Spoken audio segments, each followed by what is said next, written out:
Hello and welcome back. This is still Human Rights Radio 1.10 FM Abuja. My name is Oikeke Kure and you're still tuned to Health is Live. And like I said on this segment, it's a new segment and you're very, very welcome to this segment. The segment is Heal My Heart, and it's brought to you by the Nigerian Network of Religious Leaders Living with and Affected by HIV, NINARELA. Okay? NINARELA is an international interfaith-based network of religious leaders, both lay and ordained, women and men who are living with HIV or who are affected in one way or the other by HIV. Okay, the organization looks to empower its members to use their positions within the faith communities in a way that breaks silence, challenges stigma, and provides delivery of evidence-based prevention, care, and treatment. Okay, we have our guest in the house. Good afternoon, but I'd like to start with Ikenna. Ikenna, can you probably introduce yourself, and then the rest of our guests will introduce themselves as well. Thank you. Good afternoon, listeners. My name is Ikenna Wakama. I work for NINARELA. Good afternoon, listeners. My name is Lukman Amao. I am the former Amir, that is the president of Abuja Muslim Forum, based in Abuja here, the National Mosque. Thank you. Thank you for coming. Good afternoon. My name is Engineer Lawrence Osho.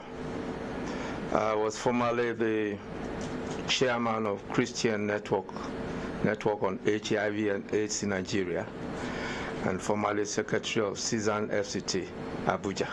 Thank you very much for coming, sir. Thank you. Okay. All right. Okay. So today we'll be looking at social safety for people living with HIV in faith communities. We'll also be looking at compulsory screening for wedding. These are the issues that we're going to be looking at today. Okay. So, but first of all, I'd like Ikenna to tell us a brief overview of this organization. What do we really do in NINARELA? Okay. Thank you again. Like you rightly pointed out, NINARELA is a faith-based organization. We work basically in different areas in the development sector. We've been active in national HIV response, focusing mainly in the area of stigma reduction. And because we understand the importance of faith communities in our society, so we leverage on that platform to reach people with issues around HIV care and support and stigma reduction. And this particular project, which is actually sponsored by Clinic Foundation through Christian Aid Nigeria, is focusing on improving access to prevention and treatment services through engagement of faith communities and leaders. So what we are doing is to use faith leaders to reach their communities, empower them, because we know that before a faith leader, either ordained or lay, can actually provide that service of being a counselor to people, he must also know so that he can teach others. So focus on, first of all, empowering them and teaching them what they should know about HIV, so that we reconstruct the narratives around HIV that drive stigma.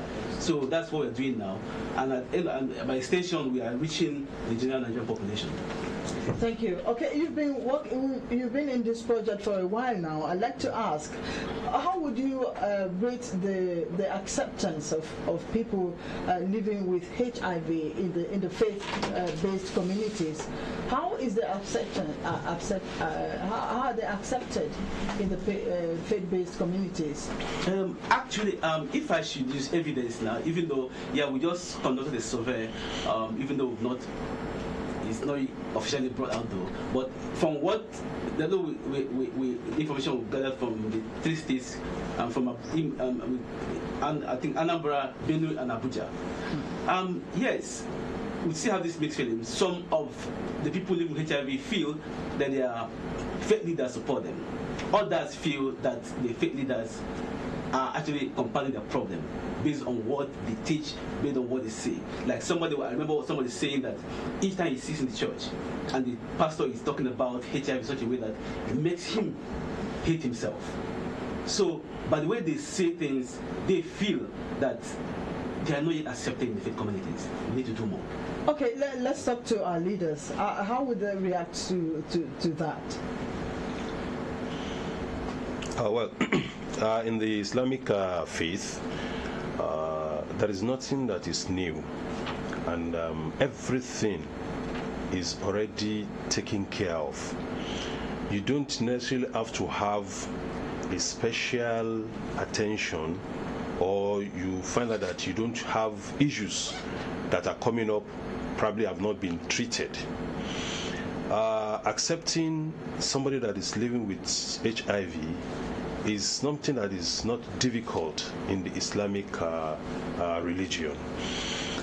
It now depends on the personality involved, his experience, his understanding, his exposure, and how to tackle such issues. There is always a provision for people that are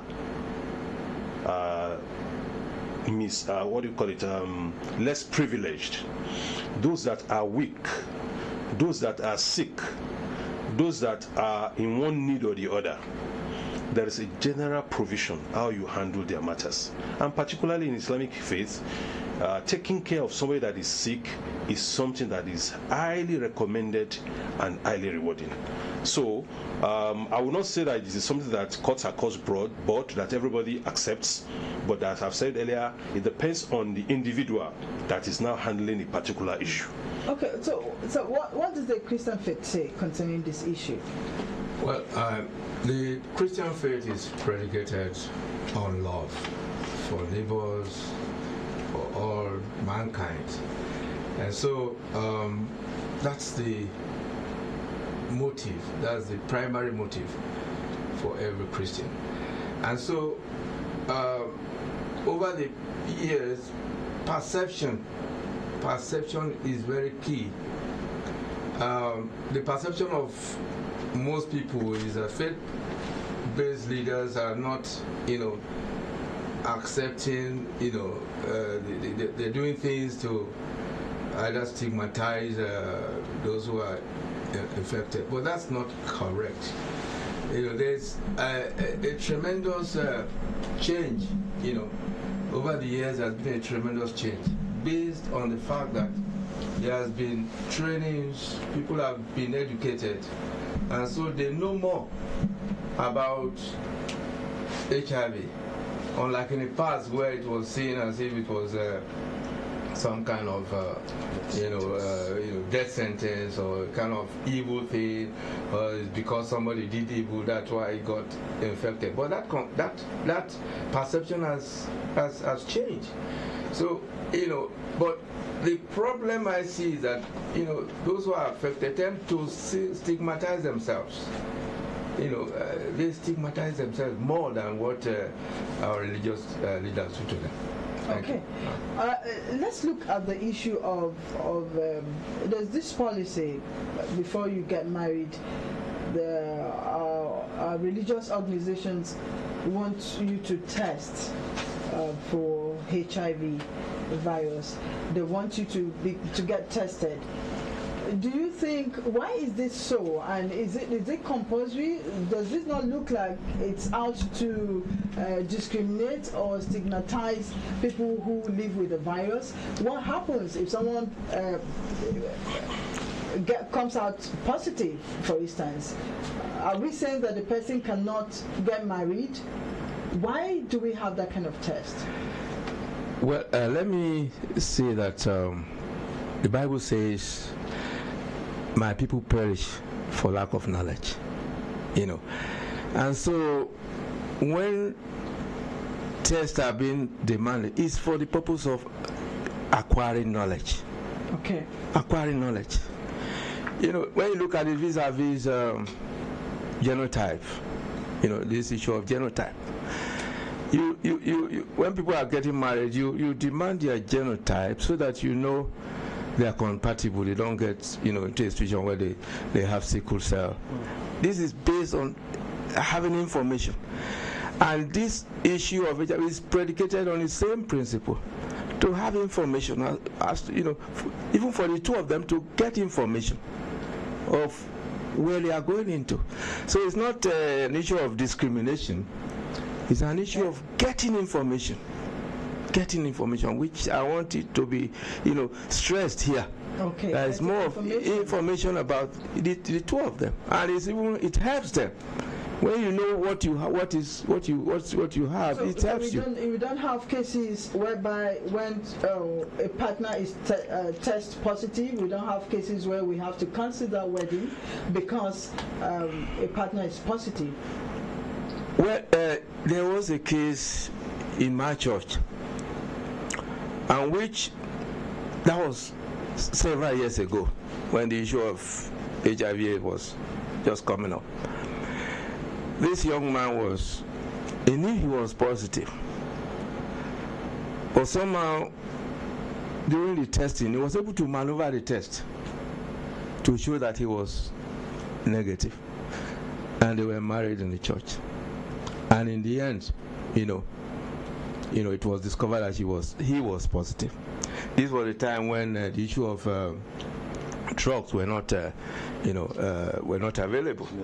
Were not available then. And so in the process, the man later died and infected the wife. But after that, in the same church, a pastor in the church saw this lady and elected to marry her. We all knew that she was now open and told this pastor that, look, this is my status. But the pastor insisted that, he wants to marry her. Okay. And he did. And right now they have two boys that are, that are negative. Yeah. So this is a testimony. So, it's a wrong perception to say that because the church insists that they must not marry. It's not correct. It's not correct. Okay. That situation has maybe in the past, but now I think it's a different thing. Okay, that's good to know. This is an interactive program. We would like you to call us, ask questions. We have people in the house who are very knowledgeable to answer your questions. So you can call us on 081-8999-1011. We're discussing issues of stigmatization, as long as it has to do with people living with HIV. You can call us, you can ask your questions, you can also share your experiences with us, and we have leaders, religious leaders in the house. You can ask them questions and they will answer you. I have a first caller here. Hello. Okay, before you call me, endeavor to bring down the volume of your radio. If you don't do that, it will echo back and we will not be able to hear each other. So before you call, okay, bring down the volume of your radio, and the number is 081-8999-1011. Call us. What are those questions? What are those things that you need to know? Our leaders are in the house. They are knowledgeable. They will answer your questions. Okay, so keep the calls coming. 081-8999-1011. Okay, sir. What can we say are structures? Are there structures that are on ground to ensure social safety for people living with HIV? Yeah, before I answer that question, I just want to buttress what my partner has said. Okay. The position of Islam is not different from what he has just said. Number one, marriages are usually between families. And there will be a lot of things that the families will have done, checks and background checks and whatever, that the families are expected to have done before they even present themselves to the community for matrimony, for the joining of the couples. So we believe that those are some of the things that the families should have done. And if you don't have to hide your status, it's not as if anybody within the Muslim community will insist that you must go and do this test. But within the couple and their families, they must be able to sort that out. The status must not be hidden from the partner. And if you decide... Okay, sir, let's take this call so that we'll get back to you. Hello? Hello? Hello? Okay, keep the calls coming. I don't know. I think there's we have a network problem right here. But you can keep the calls coming, okay? The number is 081-8999-1011. Okay, sir. So if you decide as a couple, as a partner, to go ahead, as he mentioned that happened in the case of the pastor, which is okay. You know that you are going in, what you are going into it with full knowledge of what is there. Okay. So that is the position of Islam too. Okay. So we have this caller. Hello. Hello. Okay, we lost that call again. So we're talking about social safety. Yes, as I said at the introduction, there are provisions in Islam to take care of the needy, the poor, the less privileged, the sick, the weak, the orphans, and all those categories of weak and less privileged. The same thing goes for whoever have the infection of the HIV and so on. One is that care is the primary thing. You give care to anybody that is weak or that is less privileged, and that same care is extended to whoever, irrespective of that status, whether it is HIV, whether it is other types of sicknesses or ailments, it is extended to them. So that is the basic thing that is available in Islam. Okay, is it the same thing with the Christian faith? Yes, it is. There is this love that I keep mentioning. And so when you discover... okay, so let's take this call first of all. Hello.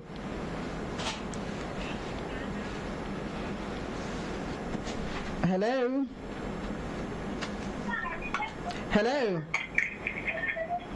Hello, I can hear you. Hello, are you still there? Okay. I think the line is not connecting very well. Okay, sir.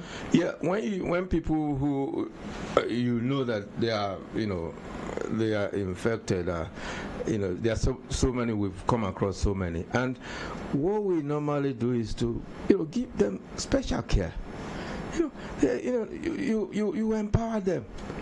You try to meet their needs, because that's the purpose of the church anyway, to meet the needs of it. So they are classified as special people in our churches, and they are taken care of through empowerment schemes, skill acquisition, and but I must say that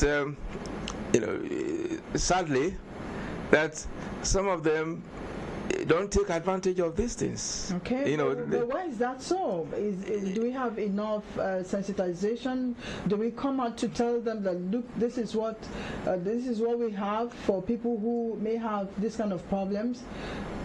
Do we come out to let them know? Are they aware that there are some things that they can benefit, or there's some kind of care that they can get? Yeah, there are committees that are set up that take care of these, programs, and so they identify those who have these issues, and they ask them, they interview them, what is it that you want to do, what if there are no skills, you try to give them necessary skills so that they move. Okay, so let's take this call. Hello. Good afternoon. Good afternoon. I can hear you now. Thank God. Yes. Okay, so what's your question? My question is this thing. Let me share some part of mine. At first, there was a time I was very sick, and I went to the hospital. And it was a government hospital, yes, and they asked me to go for HIV test. And I was like, nothing is wrong with me now. That's the mentality of, I did not do anything, so why would they ask me for it? Yes. And when I got to that place, I saw people laughing. I felt bad at first, and the lady before me, when they collected it, they were very happy. And I said, hey, this person has given giving me courage. So I did my result came up. And I was okay. And the doctor was like, why were you scared of doing it? I said, I'm scared because I don't know if the thing they are going to use to pierce my hand, if they've already used it for another purpose. You know, those are the things. And my question is this then. Why is this so important than if one wants to get married in church, they must ask you for your HIV test, and it must be a particular hospital. Yes. Okay. That is my problem. Okay. All right. Why a particular hospital? I think Why the test? I know you just spoke about. Yes, it. about it's information. You want to get information about those who want to work, just like sickle cell, which we've mentioned. And the issue is that it also helps those who want to marry to know about themselves. You know, there have been which is good. There have been cases where, like the example I gave earlier on, where the person decided to conceal, went to a place of testing and was able to manipulate the result. That's what happened. Okay. And so because of that, churches now insist they go to places where they are sure that whatever results comes out of that is going to be genuine, it's going to be acceptable. People are smart. Yeah. They do all sort of things. Okay. Yeah. You're sitting to Health is Live, and this segment is Heal My Heart. It's brought to you by the Nigerian Network of Religious Leaders Living with and Affected by HIV. Okay, so you can keep the calls coming. We have leaders in the house, and they're knowledgeable, like I said, and they have expertise in these issues. So 081-8999-1011. You can call us, you can share your experiences with us, you can also ask questions. Okay, so do we still have issues like people being scared or ashamed to come out to declare their status in the churches and in the mosques? Are we doing enough enlightenment to ensure that people are no longer scared or they're no longer ashamed to come out to say, yes, we are HIV positive? For me, it's going to take time. Okay, but let's hold it there. Yeah. We have a caller. Okay, we missed the call. Okay. It's going to take time before this issue of stigma, and I mentioned the issue of self-stigmatization, and there's a lot around. It's going to take time before we get to a point where stigma is completely out. Okay, we have this caller back. Hello. Hello. Yeah, good afternoon. Good afternoon. Okay, please tell us your name and where you're calling for, and then be brief. I am Pastor Victor. Okay. All right, go ahead. I'm calling from Apology Water. Okay. I want to thank you for this program. Thank you too. This program is designed to inform people and to tell people why some things are done. Yes. And I have a case history I want to relate to you. Okay, let's be brief about it. Some time ago, I wanted to marry. I come across a lady, and I took the lady out for us to go and discuss certain things. So when we are there, the lady said that I should go to his house to where she stays. So I followed her to that place, to her place. And while we were there, she told me that she is HIV positive. Okay. I have not proposed. I was just, it is in my mind to know and to also propose to her. So when she told me that she is HIV positive, then I disclosed my intention. Okay. I did not proceed with the proposal. Okay. While we are discussing, my spirit alerted me that she's not the person that I should marry. Just because I hope it's not because she told you that it's positive, then all of a sudden your spirit said she's not the person. No, even when she said that. Okay. All right. When we're still going to our house. Okay. All right. Thank you very much for calling. What I'm trying to say yes. is that it Okay. Because there are some people that that man who have related to you.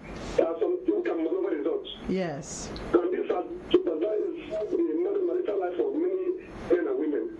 Okay. So it is advisable for them to undergo HIV screening.